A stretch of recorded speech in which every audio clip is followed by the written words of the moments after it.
বিসমিল্লাহির রহমানির রহিম। বাংলাদেশের অত্যন্ত গুরুত্বপূর্ণ চলমান একটি বিষয়ে আজকে আলোচনা করতে চাচ্ছি।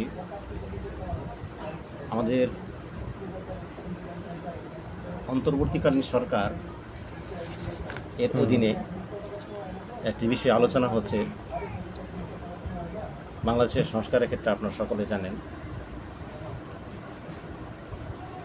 একজন বড় রাজনৈতিক দলের প্রধান সে কথাটি পুনরাবৃত্তি করছে, সেটি হচ্ছে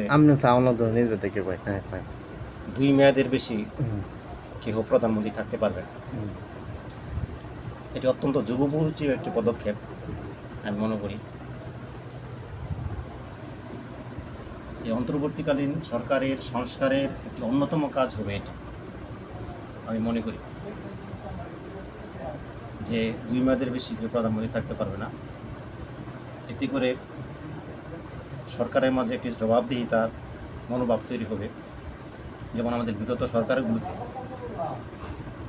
তারা যে মিশন নিয়েছিল 2041 সাল পর্যন্ত, এরকমভাবে সরকার থাকলে তাদের জবাবদিহিতার কোনো সুযোগ থাকতো না।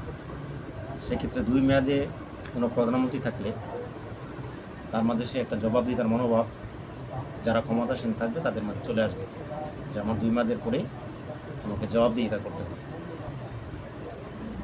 এছাড়াও ক্ষমতা পরিবার কেন্দ্রিক বা পরিবারগুলোতে আবদ্ধ হবে না। একটা প্রধানমন্ত্রী বা সরকার সে যদি দুই মেয়াদের বেশি সময় পায়, তাহলে ক্ষমতাটা পরিবারের মধ্যে কুক্ষিগত হয়ে যায়। প্রধানমন্ত্রী তার ক্ষমতাটা বন্টন করে তার পরিবারের আত্মীয় স্বজন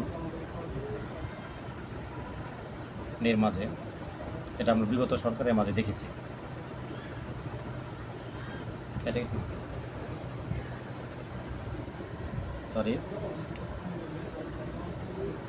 তাছাড়াও একটা আমেরিকার সংবিধান আমরা দেখতে পারি, ওদের কিছু সাংবিধানিক বা রাষ্ট্রীয় সংস্কারের কারণে আমেরিকা আছে উন্নত। আমাদের বাংলাদেশের মতো উন্নয়নশীল রাষ্ট্রে এটা অতীব জরুরি।